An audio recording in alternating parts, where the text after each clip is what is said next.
Olá, seja bem-vindo a mais uma aula de economia. Lembrando que estamos trabalhando com o livro do Mankiw.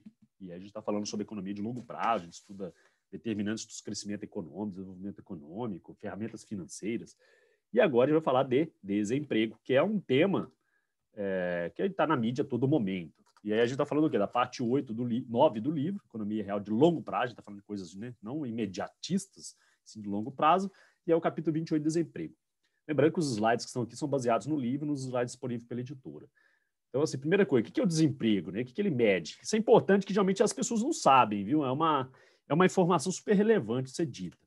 O desemprego é o seguinte: desemprego é as pessoas que não estão trabalhando. Aí, pô, legal, então é fácil saber isso. Não, não é fácil, não. Por quê? Porque o estudante está desempregado? Não. O aposentado está desempregado? Não.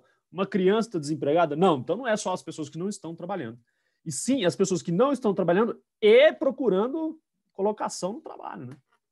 Disponível para trabalhar. Aí o que gera aquele grupo pelo qual não está trabalhando, mas está procurando trabalho, né? Os desempregados. No BGE a gente chama de desocupados. O empregado é o cara que está trabalhando. E, portanto, esses dois juntos aqui geram o que a gente chama de força de trabalho.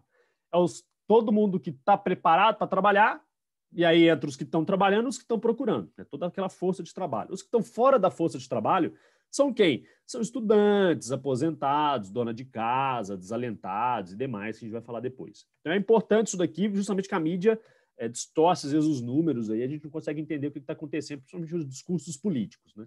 Então, a primeira força de trabalho é quem? Todo mundo ali que está disposto a trabalhar e trabalhando. Taxa de desemprego, eu acabei de falar, eu vou pegar os dentro da força de trabalho, qual que é aquela parcela que não está trabalhando. E faço uma divisão entre ela, eu acho o percentual de taxa de desemprego. E a participação da força de trabalho. Vou pegar toda a população, incluir estudante, aposentado e demais, mais essa turma que está procurando emprego, os empregados, e vou ver o quanto que essa força de trabalho é do total dessa população adulta.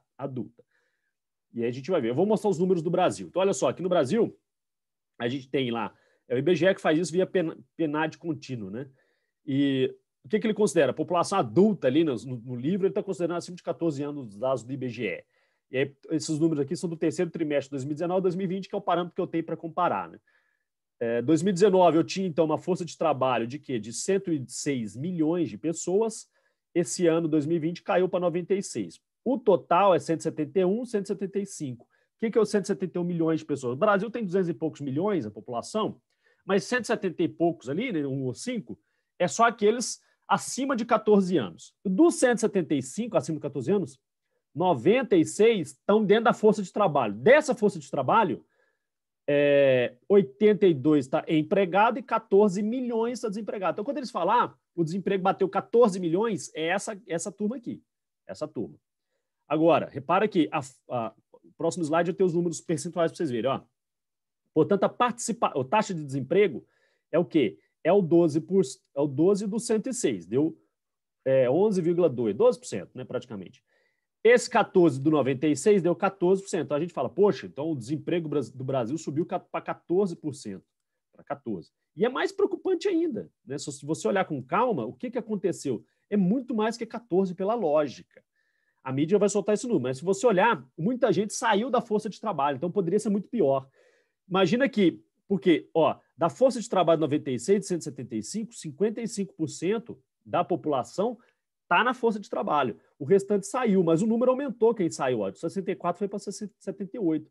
Porque às vezes a pessoa recebeu o benefício do governo, aí ele para de procurar emprego.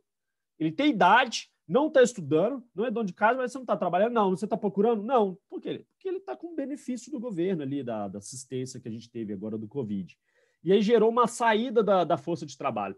Portanto, se você pegar esse 62% e replicar 62% aqui em cima, você vai ver que esse número vai aumentar. E se você pega essa taxa de desemprego em relação a esse valor aqui, você vai ver que, basicamente, deixa eu voltar o compartilhamento lá, que ele parou, não sei por qual motivo. Vamos voltar. Se você pegar essa taxa de percentual aqui e replicar aqui em cima, é como se você tivesse todo mundo no mesmo nível de força de trabalho, não tivesse caído essa força de trabalho igual está aqui.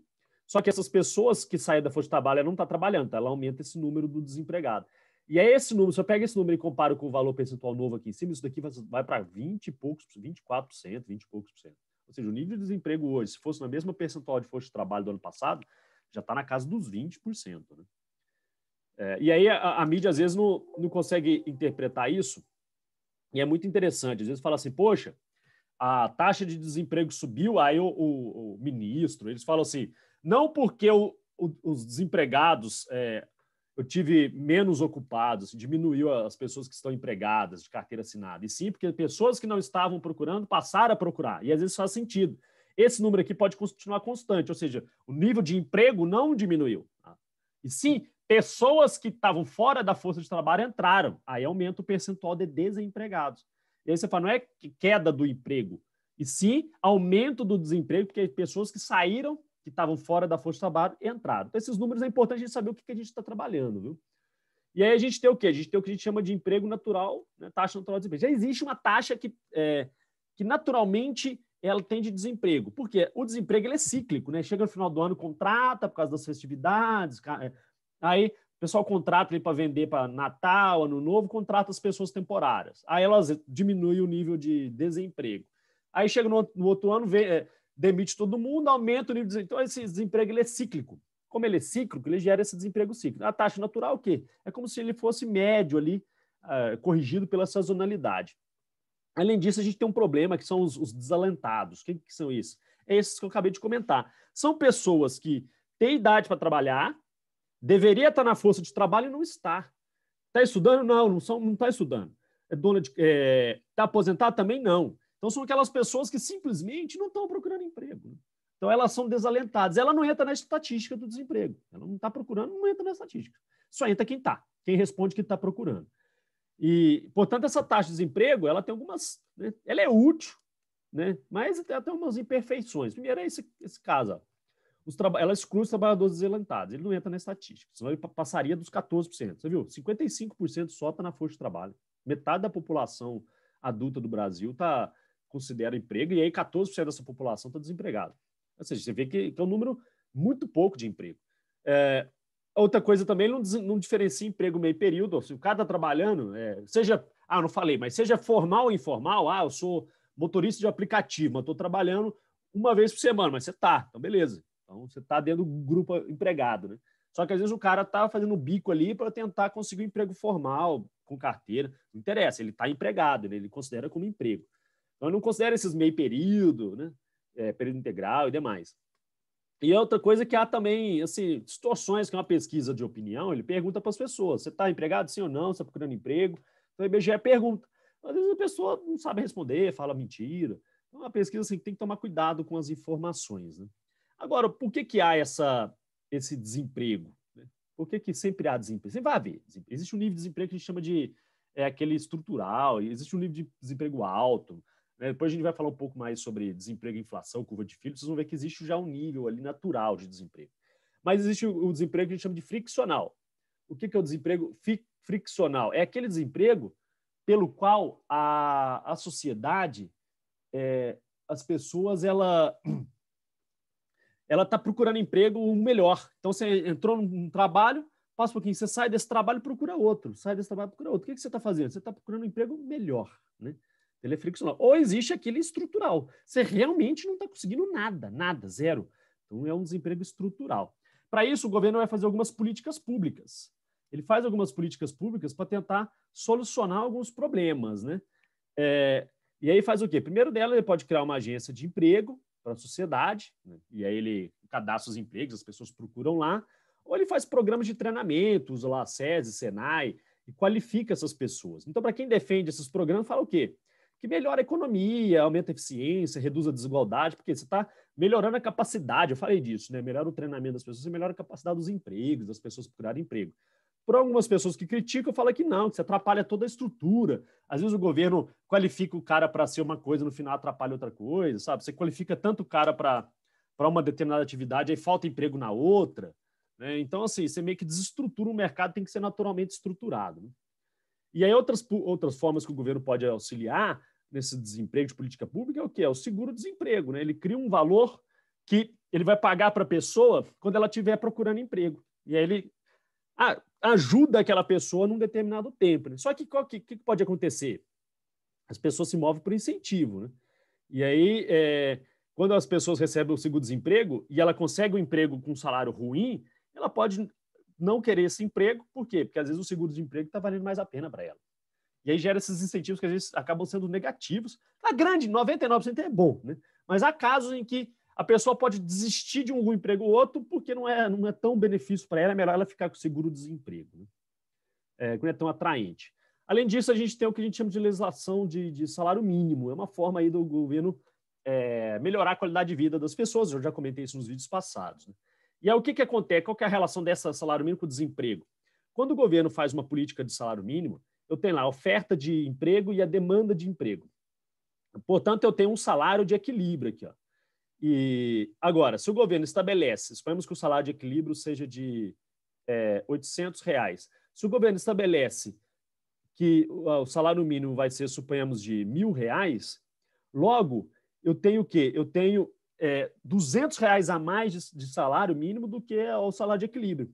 E aí, a demanda vai ser menor para aquele determinado valor, mas a oferta de emprego vai ser grande, porque muita gente vai querer. Né? Pô, salário é de R$1.000, eu quero. Então, todo mundo vai querer aquele salário. Só que a demanda que aí vem da indústria querer contratar para um salário muito alto é menor. E aí gera o quê? Tem uma demanda maior, tem uma oferta maior que uma demanda de emprego. E aí gera o que a gente chama de desemprego. E aí entra o quê? Nessa lógica, a gente pode pensar na função dos sindicatos. O que os sindicatos fazem? São associações de trabalhadores que criam acordos, né, brigam pelos direitos das pessoas, e eles fazem o que a gente chama de negociações coletivas, acordos coletivos. Imagina que num determinado setor o sindicato se reúne e fala, gente, vamos criar um salário mínimo acima da inflação, um piso salarial para essa classe, e briga lá e consegue isso daí, seja uma lei que estabelece isso, ou briga para aquela empresa, ela estabelece um salário mínimo ali no plano de carreira para aquela determinada classe. Né? E aí o quê? A vantagem do sindicato é essa, ela luta pelos direitos das pessoas nesse sentido. Aí se a empresa não quiser, um argumento que ela pode usar é greve, junta todo mundo e para de trabalhar, para a fábrica e tal.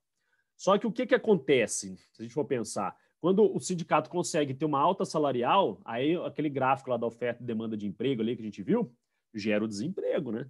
Se ele consegue cada vez mais alto o salário dos trabalhadores, ele vai diminuindo os postos de trabalho. A empresa vai falar assim, poxa, esse setor de sindicatos aqui é meio complicado, né? É meio difícil trabalhar aqui. Então, a gente vai procurar outro lugar. E acaba que, infelizmente, acaba gerando desemprego. Aí acontece o quê?